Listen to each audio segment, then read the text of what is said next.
They've sold millions of records around the world and toured with the likes of Michael Jackson and Celine Dion. The Australian pop vocal group Human Nature is our guest this week on Nevada Week in Person.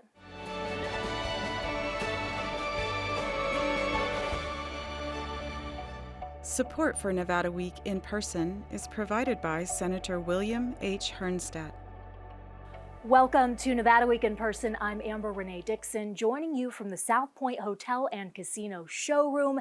It is here where the Las Vegas residency of the internationally acclaimed vocal group Human Nature is taking place. Andrew Tierney, Mike Tierney, welcome to Nevada Week in Person. Thanks for having us. And you have had a residencies in Las Vegas more than 10 years now. I think it goes back to 2008. Smokey Robinson, the legendary R&B singer-songwriter, what role did he play in that? Actually, we've just celebrated our 15th anniversary here in Vegas, which is amazing to think we've been here this long. But it was actually Smokey that, by him putting his name to our show, got us our start here in Vegas. We had done a Motown record in Australia and was a huge success, and someone said, you guys should take this to Vegas. And it was so much easier said than done. But we'd actually worked with Smokey on one of the albums, and it was just an idea of ours. We thought maybe if Smokey would endorse our show and put his name to it, then Americans who didn't know who Human Nature were might be interested. So he said, sure guys, I'll do that. And so it was Smokey Robinson Presents Australia's Human Nature was the first longest title in history, I think it was. But that got our start, yeah. And that decision to get into Motown, how critical was that to your career? Well, because we grew up, we got together as a group in high school. Well, Andrew and I were brothers, so we were together a bit before that. But we got together in high school. And we looked to those groups like the Temptations and the Four Tops and Jackson 5. So a lot of those groups that we kind of looked at as, inspiration for us. So, and then we had a career of our own. We released some original music through the 90s and the early 2000s. And we always thought that would be something we'd love to do, is an album of all our favourite Motown songs. And that's kind of what we did that was about 2006. We did that, and it was such a huge success for us. And that kind of spurned this whole second part of our career of doing these live shows with the Motown music and making records and doing some duets with some of the original artists as well, like Smokey. And so it was just, it's been a great ride. Oh, how cool. Okay, and then at the premiere of that show with the very long title, Smokey Robinson reportedly told the late Robin Leach about you guys. They were bigger than the Beatles in Australia, New Zealand, and Asia.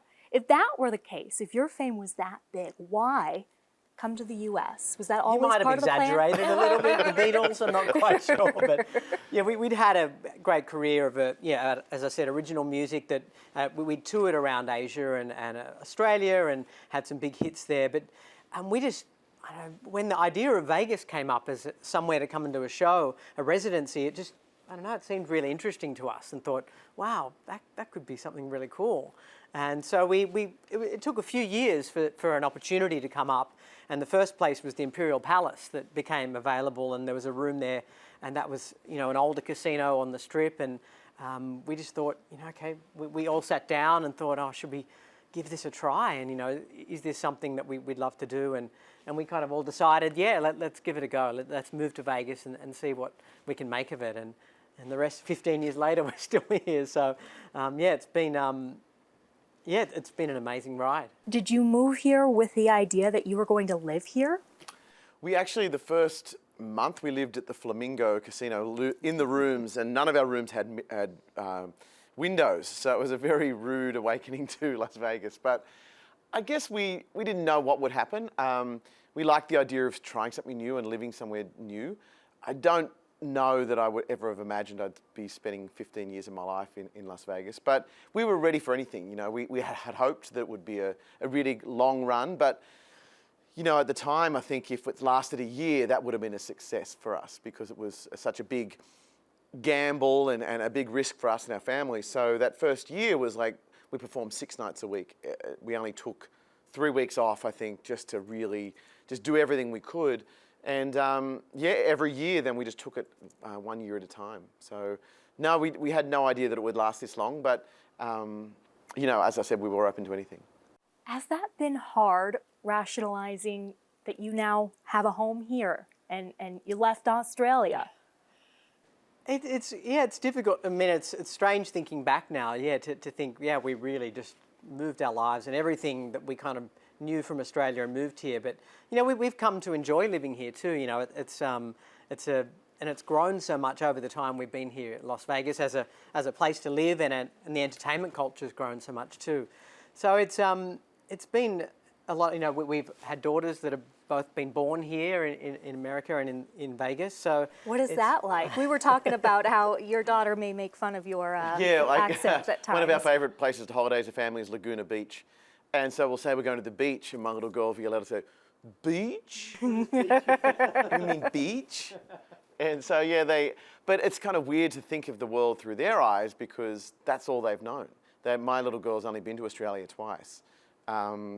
So she's American, she does the Pledge of Allegiance, she says Nevada, not Nevada.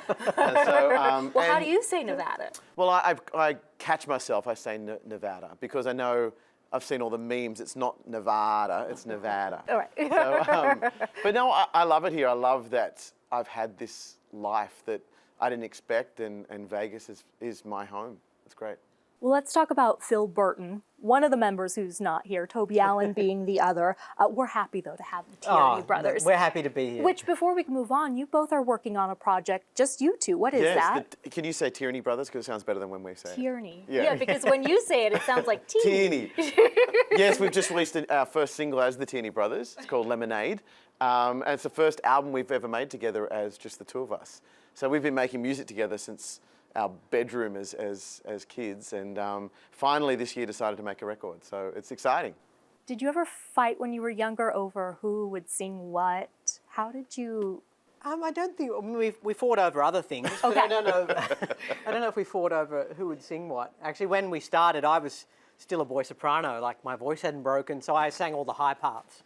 And then when it changed, then it kind of was a bit harder to fit in the middle there. But yeah, we've always, you know, as a group too, you know, we've just, whoever sounded best on a particular part just took the lead, and so that's always been a very easy thing to do for us. And then when you were in high school, there was an article I read, you said, you know, it wasn't quite the coolest thing to be in a vocal group back in high school. How did you all support each other during that time? Well, it definitely wasn't the coolest thing, and even through our daughters, or Mike's daughter, who's really into the arts, it's still not the coolest thing at most schools to be in the arts. They call them, she's called it? Oh, the la la losers. La la losers, because they choir? sing in the choir. You're a la la loser. So we were the la la losers at our school. But we just loved it so much, and I guess because there was the four of us, we kind of had a security in numbers, if you will. And we started to perform at some of the school events, and so we kind of got a bit of notoriety as being good at what we did, so people understood why we did it. But yeah, I kind of think of kids growing up these days and how it is a struggle to just feel comfortable being different. And we're living proof that it is okay to be different, and you'll come through the end. You'll see the light on the other side. Awesome. Back to Phil. He will not be here at your dates that are scheduled through November here at the South Point, correct? Correct, yeah. So in the States now, it's just me, Andrew, and Toby who perform here. And he decided to move back. He didn't love living in Vegas with his family, and he had family back in Australia too. So during COVID that time, he made the decision to move back and spend time back there. So, but we once we came through that time of COVID, at that time we didn't know if we had an opportunity still to perform in Vegas, but thankfully this great room here at South Point came up, and it's just been a great place for us to perform. It's such a fantastic showroom, and probably one of the best rooms that we've performed in Vegas. So it's How so? Why?